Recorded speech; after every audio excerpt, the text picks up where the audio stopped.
first off, I think Stephen A. Smith has reached a place almost nobody ever reaches, which is a place where every word that comes out of your mouth can create headlines. And even the people you're talking about are going to hear every word you say. Like everything he says gets clipped and most days will go viral. Yes.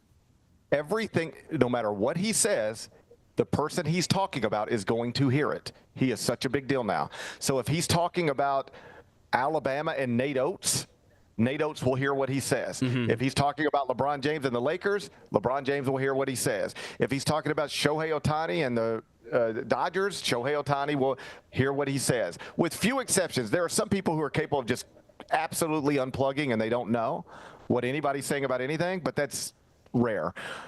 Most people are going to hear it, particularly if it comes out of Stephen A. Smith's mouth. So he's making $20 million a year now. You know, there's a lot of pressure on him to deliver, and his job is to talk. And so you just trust me, as somebody who talks all day long too. You know that it's a lot of talking.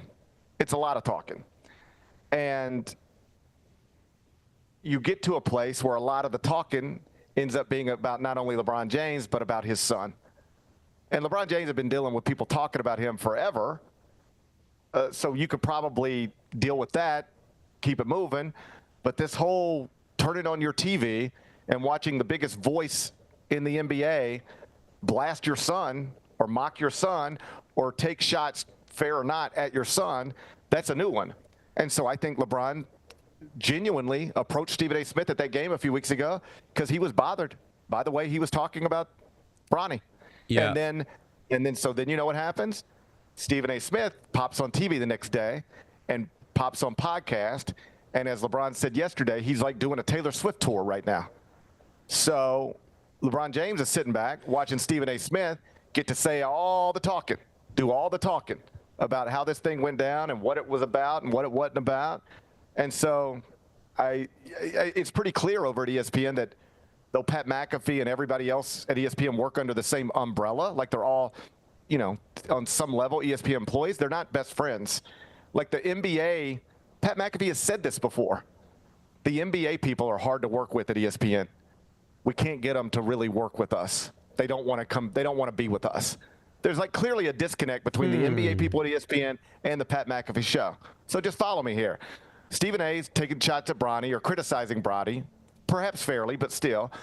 LeBron doesn't like that, decides to say something to him. That's my son. Stephen A., because he's getting paid to talk, is suddenly talking about it nonstop. LeBron gets bothered by that. Somebody makes a connection saying, hey, if you hate the Brian Windhorst and the Stephen A. Smiths and all of the ESPN, NBA on ESPN people, well, guess who else hates them? McAfee. Hey, you want to come on his show? It's bigger than all their shows, and you can trash them on his show, and everybody will laugh about it.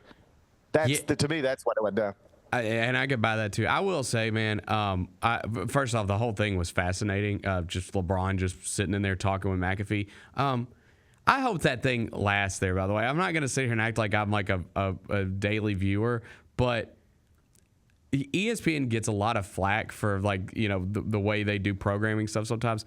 I think it's cool that they put that show on their platform every day. I do, because he says wild stuff, like he will, and I guarantee you that a lot of people that network cringe a lot of times with that show. I mean, you go back to like the Aaron Rodgers stuff, right? When he came on every week. I just think it's cool they put that show on ESPN. I hope they keep doing it. My prediction: it will blow up at some point. Of course, it's teetering. It's been teetering. Yeah, it's been. But teetering. I hope it doesn't, because I think it's good. Yeah. They walk right up to the line all the time, all the time. And like he, I don't know if this is true. It just feels true. Like every few weeks, it sounds like he's having to apologize for something. Like just sort of say, hey, there'll be a day where it just goes too far.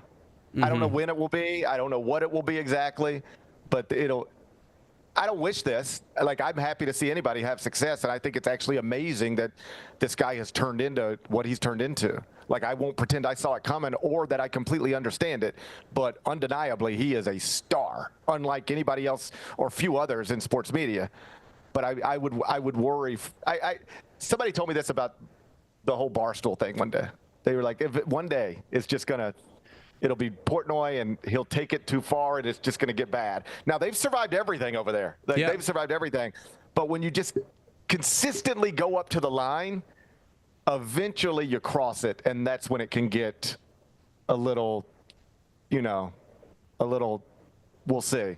But for now, he's got a monster going over there, and when you can get a celebrity as big as LeBron James to sit down with you and just chop it up like that for a long period of time, live on TV, like that's awesome stuff. But I really do believe this. LeBron didn't want to go on Pat McAfee's show as much as he wanted to go on ESPN and trash the ESPN people, including Brian Windhorst. And the best place to do that is the Pat McAfee Show. And maybe the only place to do that is the Pat McAfee Show. That's how that happened. That's how I believe that went down. The Gary Parrish Show, live weekdays at 10 a.m.